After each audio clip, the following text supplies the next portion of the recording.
mga malalaking kumpanya. Unahin ang mga farmers co-op. Lahat ng mga benepisyaryo ng walang gutom, sa farmers co-op rin tayo humahango. So sir, yung farm niya, doon na kami bumibili. Noong nakaraang linggo, dinayo ng Pangulo ang South Cotabato. Kanyang ininspeksyon ang pagsasanib puwersa ng Department of Agriculture at Department of Social Welfare and Development para tiyaking mula bukid ay diretso na ang ani sa DSWD. Na-conceptualize ng ating Pangulo, mabawasan yung layers, lumaki ang kita for both the farmers and mas baba din ang gastos for the consumers. Pinakinggan din ng Pangulo ang mga pamilya. Ngayon, mas makakain na talaga kami 3 beses sa isang araw. Kanin na. May ulam na sir, may protein na tayo eh. Ganito, hindi na kayo nag-aalala na lalo na kayo, ang dami ninyong pinapakain. Para sa Pangulo, ang food security ay hindi lang programa, kundi pangako na ang tulong ay pangmatagalan. Ang tawag namin, hindi na farm to market.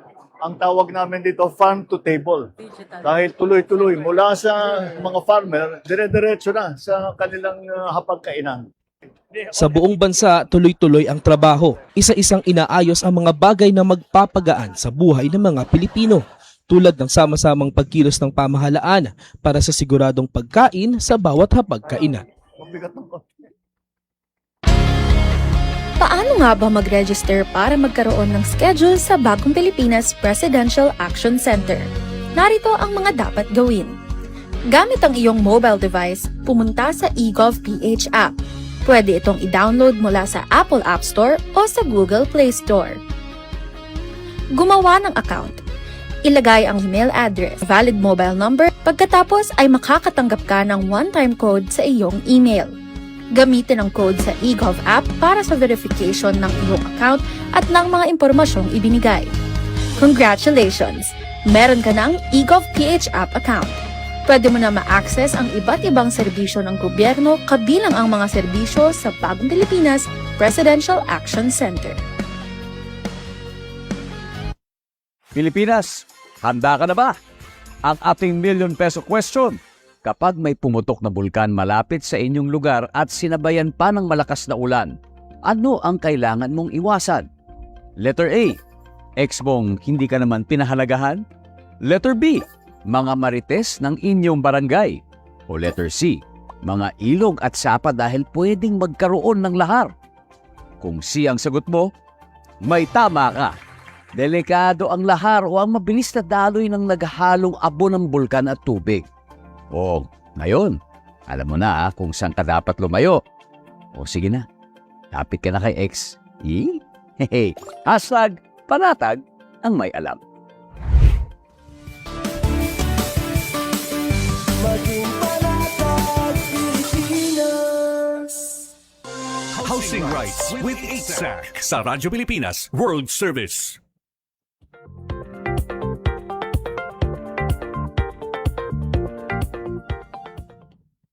Muli pong nagbabalik ang programang Housing Rights with 8SAC at ako pa rin po ang inyong lingkod, Jay Arevalo, at mga kasama niyo pa rin si Attorney Lian Gail R. Paite, Attorney 4 ng Regional Adjudication Branch 5 ng Human Settlement Adjudication Commission.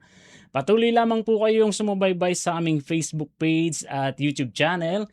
I-type nyo lamang po ang Radyo Pilipinas World Service at syempre, please like, share, follow and subscribe na rin po para lagi kayong updated sa mga mahalagang kaganapan dito sa loob at labas ng bansa. Kanina sa unang bahagi ng ating programa, pinag-usapan po namin ni Attorney Lian ang tungkol sa Homeowners Association at mga karapatan ng bawat miyembro. Ganoon na rin iyong mga batas na sumasaklaw dito. At kung paano nito napoproteksyonan ang karapatan ng mga opisyal ng HOA at ng mga miyembro nito. Sa puntong ito, dadako na tayo sa ikalawang bahagi ng ating programa at kasama pa rin natin si Attorney Lian. Magandang araw pong muli, Attorney Lian. Hello, Sir Jay. Magandang araw po muli. Nagbabalik tayo. Attorney Lian, tulad nga po ng nabanggit ko kanina, pinag-usapan natin ang tungkol sa Homeowners Association at dahil Homeowners Association po ang sentro ng usapan natin ngayon sa ating episode, ituloy na po natin ito sa pamamagitan ng mas malaliman pang diskusyon. Ito namang patungkol sa isang kasong may kinalaman sa Homeowners Association Regulation. Ang William Kwong or William G. Kwong Management Incorporated at William G. Kwong versus Diamond Homeowners Residents Association. Pakikwento nyo nga po sa amin, attorney, kung ano po ang nangyari sa kasong ito. Yes, sir. So, i-discuss natin to, no? Pero before po tayo mag-proceed, gaya ng ginawa natin kanina para clear lang tayo, Sir Jay. So, yung pangapalaran natin. nais po nating ipaalala, i-remind at idiin po sa ating mga kababayan na nanonood po ngayon na yung i-discuss po natin ay gabay lamang. Dahil again, lahat naman po ng kaso na idudulog po natin sa HSAC ay ire-resolba po namin ayon sa aligasyon at mga ebidensya na sumusuporta sa kaso nila, no? So, case-to-case basis pa rin po tayo at magdedepende pa rin po ang magiging desisyon base sa ebidensya at iprepresenta ng bawat panig. Pero, ito pong William Kwong versus Diamond Homeowners Association na may GR number 211353 at napagdesisyonan po ng Korte Suprema noong June 10, 2019 ay magandang gabay po para sa ating Homeowners Association and Homeowners Association officers. So i-discuss na natin, Sir Jay. Simulan na po natin tuloy-tuloy ito. na po, attorney. Yes, so ang subdivision po sa kasong ito ay isang residential subdivision na may mga commercial establishments na nag-ooperate sa loob ng subdivision. So kabilang po sa mga pribadong establishments po na ito ay mga beer houses, karaoke bars, at saka mga nightclubs at iba pa pong mga katulad na tindahan. Kaya po dahil dito, labas-pasok po yung mga customers ng mga nasabing establishments at ang unrestricted access po na ito ang itinuturong dahilan po kung bakit nagkaroon ng mga insidente ng mga pagnanakaw, akyat bahay, prostitusyon, rape at ingay na umaabot po hanggang madaling araw. Kaya po inireklamo ng respondent HOA natin sa sangguniang panglunsod ng kanilang syudad ang nasabi pong unrestricted access. So bilang tugon po, Sir Jay, nagpasa po ang sanggunian ng isang ordinansya na nagreclassify po dito sa subdivision na ito bilang exclusively residential. At pinagbawal po nila ang pagdaragdag ng iba pa pong negosyo sa loob nito, maliban na lamang sa mga nasa loob ng dati ng subdivision. Sa kasamaang palad, hindi po nasunod yung implementasyon ng ordinansya, kaya patuloy pang dumami yung mga bentahan ng alak at nightclub sa loob po ng subdivision.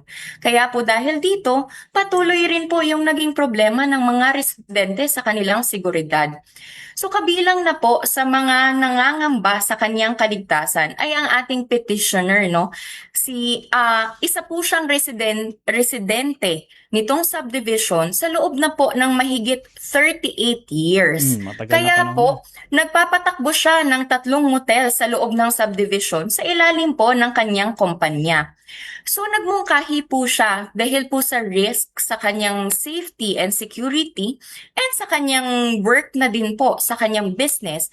Nagmungkahi po si petitioner natin sa kanyang mga kapitbahay na maglagay po ng mga guard post na may mga telepono sa entry and exit points sa kalye kung saan siya nakatira upang ma-screen ang lahat ng pumapasok at lumalabas na bisita. So yung suggestion niya, of course, nilimit niya lang, sir, dito sa kanyang street. Kasi syempre, iisipin niya po ang kanyang business. Kaya naman po, ito namang ibang residente po ay ginusto naman syempre po na maging pangkalahatan na yung regulation and policy na ilalatag para po sa seguridad ng buo na pong subdivision. So ang naging proposal po ng ating respondent HOA ay magkaroon ng isang no sticker, no ID, no entry policy. So, dito na po pumasok yung pagrereklamo po ni petitioner. Kasi ayon sa kanya, hindi daw po pinakinggan ni respondent HOA ang kanyang pagtutol. Kaya po, naghahain si petitioner ng reklamo sa Housing and Land Use Regulatory Board pa noon or yung HLURB. Ito po yung ahensya. To be clear lang, no, Sir Jay? Opo. Ang HLURB po yung ahensya na pinagmanahan po ng HSAC ng adjudicatory function and powers nito. So, nireklamo po ni petitioner si respondent HOA sa HLURB. Kasi nais niya po na mag-issue ang HLURB ng cease and desist order at isang aplikasyon pa para sa isang temporary restraining order ang kanya din pong final. Sabi po ni petitioner, hindi raw tama ang pagpataw ng polisiya ng kanilang HOA dahil ang mga kalsada sa loob daw po ng subdivision ay donated na sa kanilang city government. Kaya dapat lang daw po na maging open ang mga ito for public use.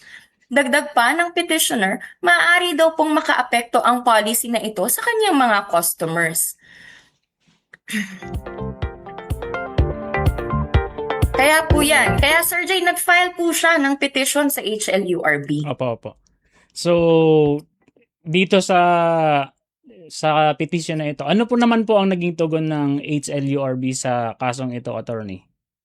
Yes po. So si HLURB arbiter po natin noon, Opo. napagdesisyonan po na hindi sapat yung naging argumento ni petitioner laban dito sa no sticker, no ID, no entry policy ng kanilang HOA. Sabi po ni arbiter, mas mahalaga ang proteksyon at security Opo.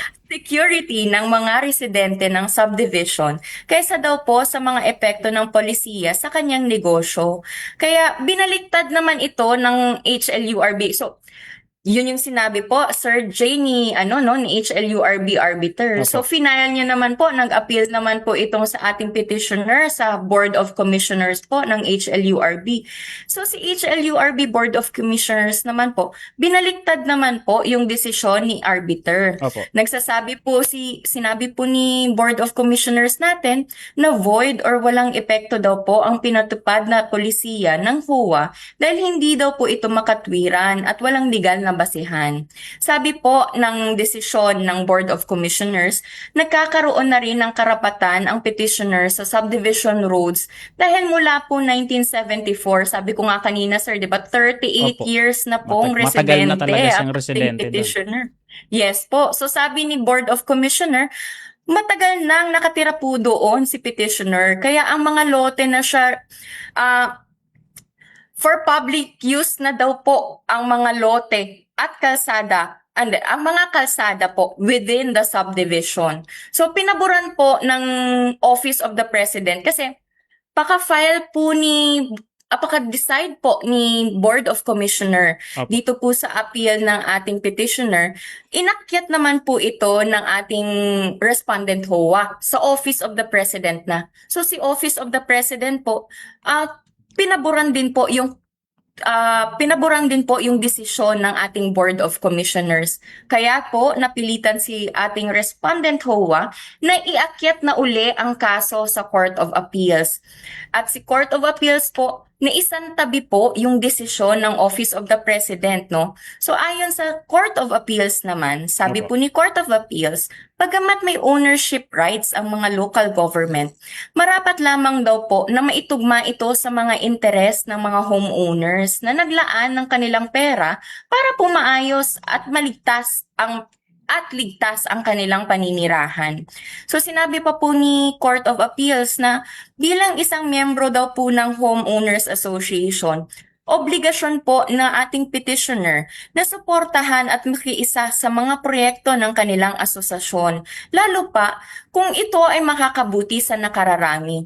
So syempre po, labag po against po yung desisyon ng ating Court of Appeals Opo. kay petitioner. So si petitioner naman po ay nag-file naman po ulit ng kanyang appeal po sa Supreme Court na. Okay. So, ano naman po ang naging tugon ng Korte Suprema dito, attorney? Yes po. So sinabi naman po ni Supreme Court na ang ang pinunto po talaga, ang main issue po na pinagdesisyonan ng ating Supreme Court dito sa kasong ito ay kung may otoridad ba ang ating respondent HOA na gumawa at magpatupad ng isang no sticker, no ID, no entry policy kahit na yung mga kalsada ay donated na nga po sa kanilang local government. So, i-discuss natin to, Sir Jay, ha? So, Opo, para opo. po sa ating mga tagapakinig Opo, kasi na marami sa members. ating mga kababayan na makaka-relate dito dahil yung siyempre mga nasa subdivision ay akala nila Yes. safe sila sa subdivision nila. Yes po. So parang makita po nila kung ano po yung mga possible po nilang next steps na gagawin. Opo, Kung opo. sakaling same or equivalent ang kanilang problema dito sa kasong ito, no? So, ayon Sir Jay sa Korte Suprema, Opo.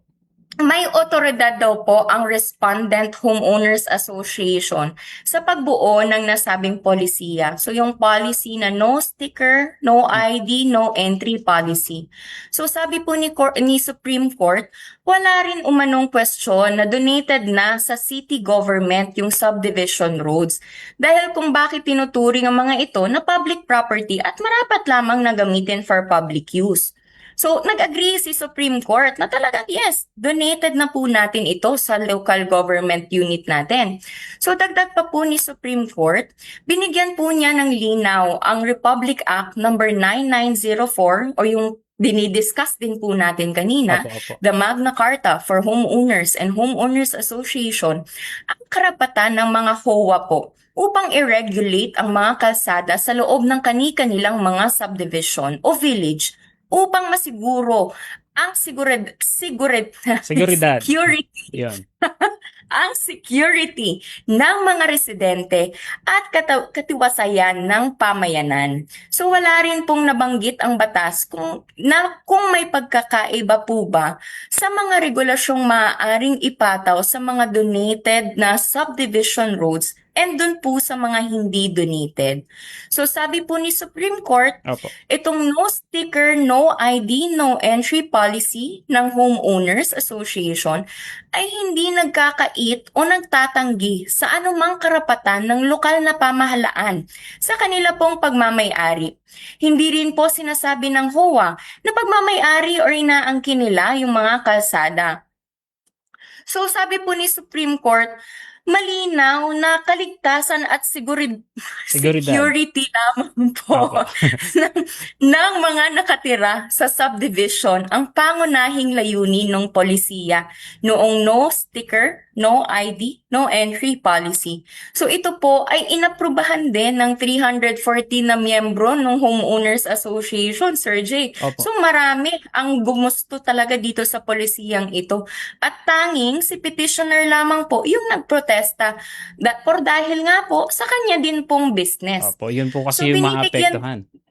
Yes po, may na maapektuhan yung business niya. 3 motel po yun, di ba? Opo. So binigyan din po at pinaprioridad po ng ating konstitusyon ang pangangailangan ng mamamayan at pangkalahatan. So hindi lang po para sa iilan yung proteksyon at rights na binibigay po ng ating konstitusyon at ating mga batas.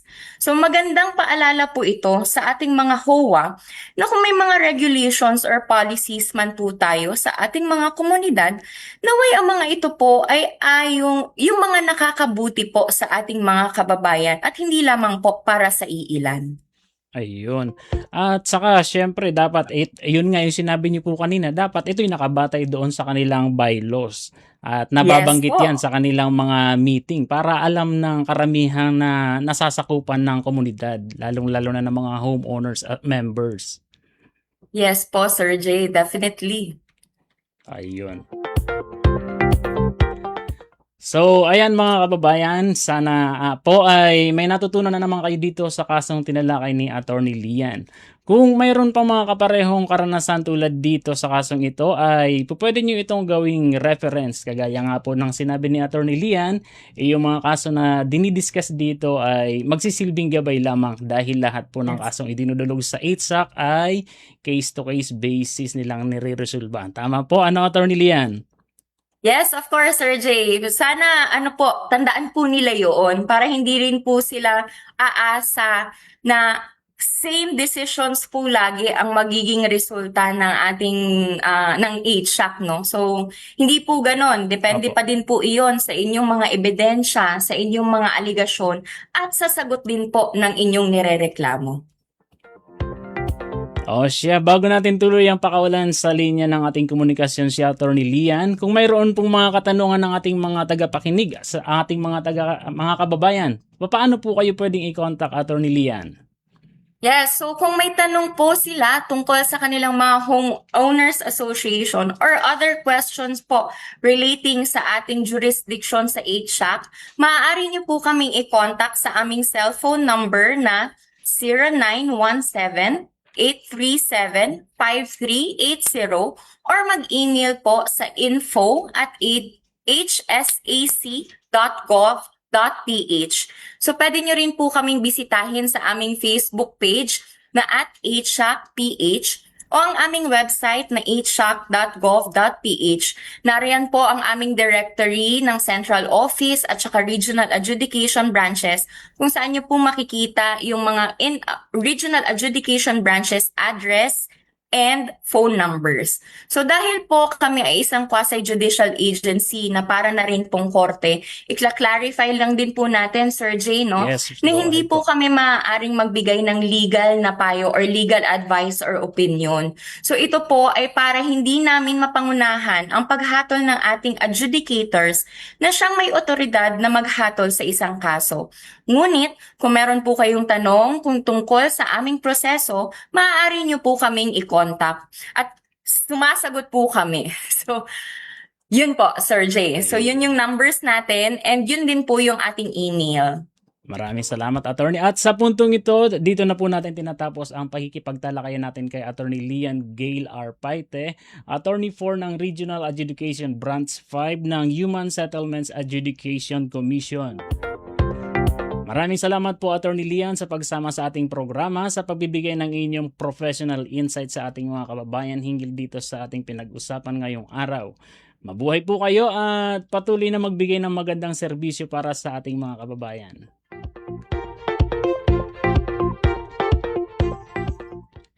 Dito na po natin tinatapos ang isa na namang makabuluhang talakayan dito sa ating programang Housing Rights with HSAC. Magpapasalamat na po tayo sa ating mga nakasama dito sa ating programa, sa Master Control si Mr. Milo Janela, sa ating Wirecast Operator na si Mr. Hiro Lucero, at syempre sa ating live stream operator katuwang mula sa production team ng Radyo Pilipinas World Service si Mr. Win Peñano. Shoutout rin natin ang kasamahan natin sina Drizzle Nanyong at Steph Vicente kasi lagi silang nakatutok.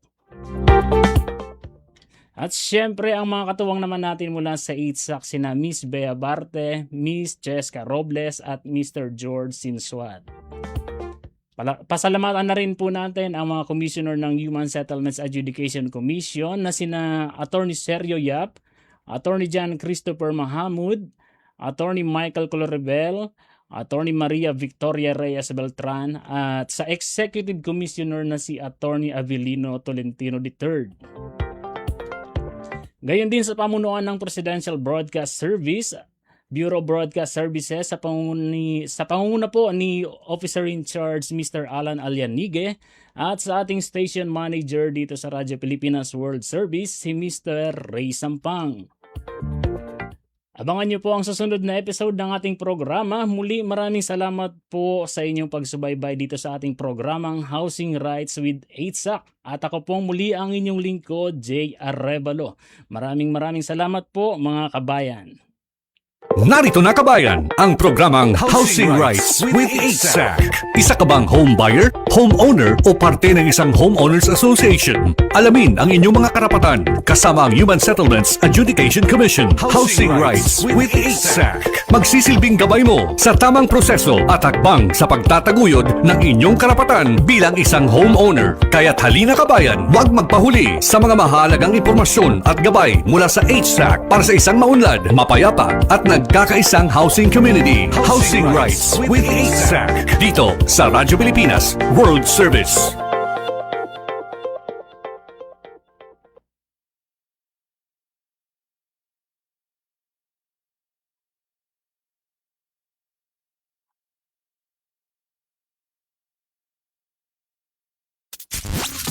serving the Republic